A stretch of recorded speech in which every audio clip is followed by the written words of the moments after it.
చందన్పూర్ అనే గ్రామంలో ఒక వృద్ధ జంట జీవిస్తూ ఉండేవారు. ముసలాయన పేరు సూర్యం, ముసలామె పేరు సత్య. సూర్యానికి అహంకారం, కోపం, ఆకలి కూడా చాలా ఎక్కువ. ముసలావిడ మాత్రం చాలా మంచి ఆవిడ. ఒకరోజు సూర్యం పట్నంలో పనుందని బయలుదేరతాడు. మార్గమధ్యంలో అడవి వస్తుంది. ఆ అడవిలో నడుచుకుంటూ వెళ్తుంటే ఆకలి వేస్తుంది. తన కూడా తెచ్చుకున్న తినుబండారాలన్నీ అయిపోతాయి. అప్పుడు ఒక పెద్ద జామ చెట్టు పళ్ళతో కనిపిస్తుంది.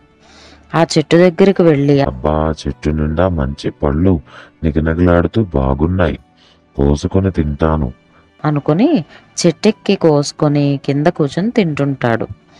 ఈలోగా అటుగా ఒక భిక్షగాని వేషంలో ఉన్న సాధువు వెళ్తూ సూర్యం దగ్గరకు వచ్చి, నాకు ఆకలి వేస్తోంది, ఎవరూ అన్నం పెట్టలేదు, నేను అన్నం తిని 3 రోజులైంది, ఈ పళ్ళు కొన్ని నాకు కూడా పెట్టవు అని అడుగుతాడు.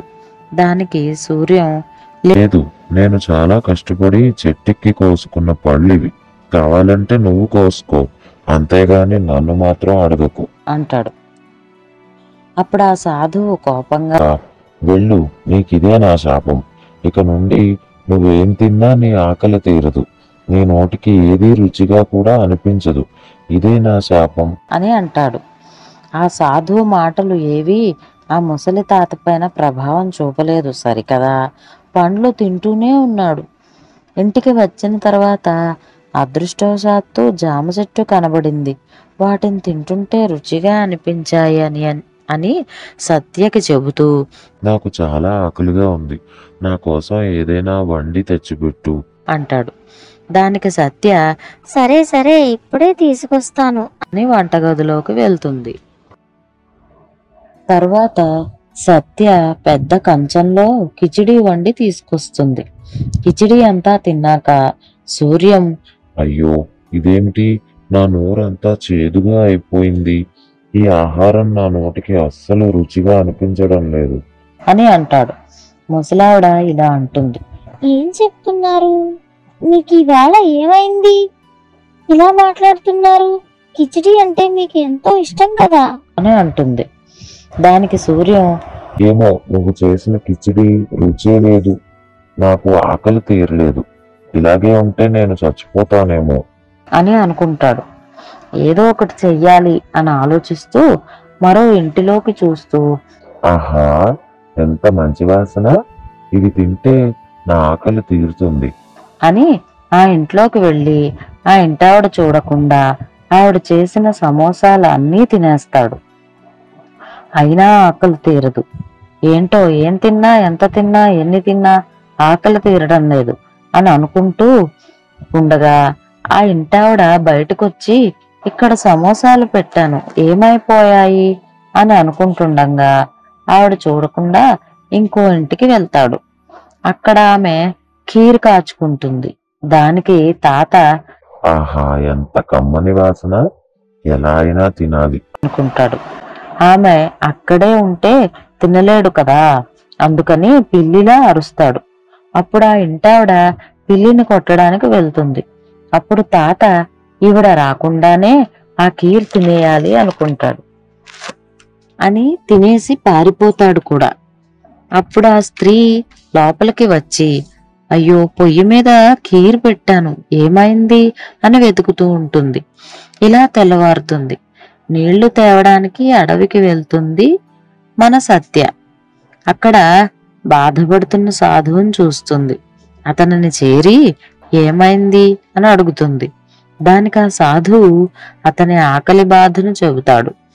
దానికి ఆ పెద్దావిడ, అయ్యో, అవునా, ఇక్కడే ఉండు, తినడానికి ఏమైనా తెస్తా అని ఇంటికి వెళ్తుంది. తన భర్త కోసం చేసిన కిచిడి కనిపిస్తుంది. అది ఆ సాధువుకి పెడుతుంది. ఆ కిచిడి తిని ఆ సాధువు కూడా చాలా ఆనందించి ధన్యవాదాలు తెలుపుకుంటాడు. కానీ ఆవిడ బాధగా అక్కడ నుండి వెళ్ళిపోతుంది. ఆ సాధువు సత్యని ఆపి, ఏమైంది, బాధగా ఉన్నావు అని అడుగుతాడు. అప్పుడు ఆ ముసలావిడ, ఆయనకి ఏం తిన్నా ఆకలి తీరడం లేదు అని జరిగినదంతా చెబుతుంది. దానికి సాధువు, నా శాపం వల్లే అలా అయ్యింది అని అతను కూడా జరిగినదంతా చెప్తాడు. నేనిప్పుడు ఆ శాపం వెనక్కి తీసుకోలేను అని అంటాడు. దానికి ఆ ముసలావిడ ఇక మార్గం లేదా అని బాధగా అడుగుతుంది. దానికి ఒక మార్గం ఉంది, కానీ అది చాలా కష్టం. అని చెబుతాడు. కష్టమైనా పర్వాలేదు, చెప్పండి, చేస్తా అంటుంది సత్య. సాధువు కళ్ళు మూసుకోగానే చేతిలోకి ఒక ఎర్ర రుమాలు వస్తుంది. దాన్ని కిందకి విసరగానే దాని నుంచి ఒక ఆవు వస్తుంది. సాధువు, ఈ ఆవు నా మాయా ఆవు. ఇది మీ ఇంట్లో ఎప్పుడైతే సంతోషంగా ఉంటుందో అప్పుడు పాలిస్తుంది. ఆ పాలు నీ భర్తకివ్వు. ఆ పాల వల్ల నీ భర్త ఆకలి ఖచ్చితంగా తీరుతుంది అని అంటాడు. ఆ ముసలమ్మ ఆ ఆవును తీసుకుని ఇంటికి వస్తుంది. ముసలమ్మ, అమ్మా గోమాత, నిన్ను నేను ఎలా సంతోషపెట్టాలి తల్లి? నేను నీకోసం ఏమైనా తినడానికి తీసుకువస్తాను అంటుంది. ముసలమ్మ లోపలికి వెళ్లి మొత్తం వెతుకుతుంది. ఒక చోట ఒక రోటీ, ఒక బెల్లం ముక్క కనబడతాయి. ముసలమ్మ, నేను కోసం బెల్లం చుర్మా చేస్తాను తల్లి, ఈ బెల్లం చుర్మా తిను అని అంటుంది. ముసలి తాత, ఆహా, ఎంత కమ్మని వాసన! ఆ బెల్లం చుర్మా ఎలా తీసుకువచ్చి నాకివ్వు. నేను తింటాను అంటాడు. ముసలమ్మ, అయ్యో, ఇది గోమాత కోసం చేశానండి. నేను బెల్లం చుర్మా నాకు పెట్టమని నీకు చెబుతున్నాను కదా. అయ్యో, నేను ఏం తిన్నా నా ఆకలి ఎందుకు తీరడం లేదు? మీరు ఆ రోజు ఆ భిక్షుకి పండు పెట్టలేదు కదా, ఆయన ఎవరూ కాదు, ఆయన ఒక సాధువు. ఆయన శాపం వల్ల మీకు ఇలా అయ్యింది అని అంటుంది. అయ్యో, ఆ సాధువు శాపం వల్ల నాకు ఇలా అయ్యిందా? నేను ఆ రోజు అలా చేయకుండా ఉండాల్సింది.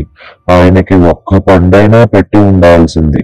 నాకు చాలా బాధగా ఉంది నేను అలా చేసినందుకు అని అంటాడు. ముసలమ్మ, ఇలా చూడండి, ఆవు పాలిస్తోంది. నేను వెళ్ళి కుండ తీసుకువస్తాను. అందుకనే జంతువుల దగ్గర తిండి లాక్కోకూడదు. ఈ పాలు తాగండి అంటుంది.